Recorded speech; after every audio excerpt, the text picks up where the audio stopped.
Single dad sees a blind girl abandoned at a bus stop. What he discovered shocked him to the core. The rain was falling in relentless sheets that Tuesday evening, turning the streets of Portland into a blur of grey and silver. If you believe in kindness, second chances, and the power of small moments to change lives, please stay with us and watch this story till the end. If there is any mistake or shortcoming in our story, please kindly forgive us and support us with your love, patience and encouragement. Don't forget to like, comment, share, and subscribe to Kindness True Stories, and tell us in the comments where in the world you are watching from. Your support means everything to us. Mark, a 38-year-old single father, was driving home after picking up his 6-year-old daughter Lily from her after-school art class. His mind was on the usual chaos, bills, groceries, the leaking faucet in the bathroom, when something made him slow down near the old Elm Street bus stop. Through the streaked windshield, he saw a small figure sitting alone on the bench, drenched and shivering. No umbrella, no coat, just a thin pink sweater. As he pulled closer, he realized it was a girl, maybe 7 or 8 years old, with dark curly hair plastered to her face. Her eyes were wide open but strangely unfocused, staring at nothing. Mark's chest tightened. He parked the car, told Lily to wait, and stepped out into the cold rain. "Hey, sweetheart, are you okay?" he called out gently. The girl turned her head toward his voice but didn't look at him. She looked slightly to the left, as if searching for a sound she couldn't quite place. That's when Mark noticed the white cane resting beside her on the bench, its red tip barely visible in the dim light. She was blind. "My mom told me to wait here," the girl whispered, her teeth chattering. "She said she'd be right back." That was a long time ago. Mark's heart broke into pieces. He knelt down, his own knees soaking through his jeans. "What's your name?" "Emily." "Emily, I'm Mark. It's freezing out here.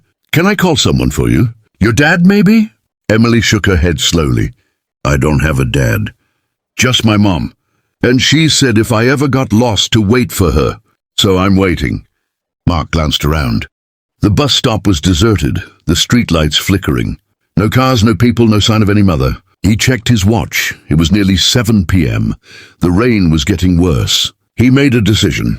"Emily, I'm going to take you somewhere warm, okay? We'll go to the police station just down the road, and they'll help find your mom." For a moment, the girl looked terrified. Then Lily's small voice came from the car window. "Daddy, she's cold." "Bring her in." Something in Emily's face softened. She nodded, and Mark gently helped her to her feet, picked up her cane, and guided her to the back seat next to Lily. At the station, the officers were kind but puzzled. No missing child report matched Emily's description. They searched their database. No Emily with that description. No mother listed as primary contact. The social worker on duty, a tired woman named Diane, pulled Mark aside. "We've seen this before. Sometimes parents leave children when they can't care for them anymore. But this girl said her mother would be back." Mark felt a cold knot in his stomach. He looked at Emily, who was now clutching Lily's hand like a lifeline. Something about the story didn't add up. He asked Diane, "Can you run a search on local hospitals? Maybe there was an accident." 2 hours later, Diane returned with a pale face. "We found something. A woman was admitted to St. Mary's ER this afternoon after a seizure on the bus. She had no ID, no phone, and she was unconscious. But she kept muttering one word over and over, 'Emily, bus stop, wait.' The nurses thought she was delirious, but when we showed her Emily's description, she started crying." Mark's blood ran cold. The mother hadn't abandoned Emily. She had collapsed before she could return. The bus driver, unaware of the emergency, had continued his route. And Emily, faithful to her mother's last instruction, had sat in the rain for over 3 hours, blind and alone, believing she was doing the right thing. The shock hit Mark like a wave. He drove Emily to the hospital himself, Lily asleep in the back. When Emily heard her mother's voice from the hospital bed, she burst into tears and ran, stumbling, but guided by sound, into her mother's arms. The mother, whose name was Eleanor, explained through sobs that she was a single parent with no family. no savings, and a worsening neurological condition. She had been terrified that if she was hospitalized, Emily would be put into foster care. So, in her confused state after the seizure, she had told Emily to wait, thinking she would recover in minutes. The truth was that Eleanor had no one, no village, no safety net. Mark looked at Lily, then at Emily and Elena. He didn't have much, just a 2-bedroom apartment and a paycheck that barely stretched. But he had something they didn't: a spare room, a working stove, and a heart that had just been cracked wide open. He didn't say anything that night. But the next morning, he showed up at the hospital with a bag of groceries and a question.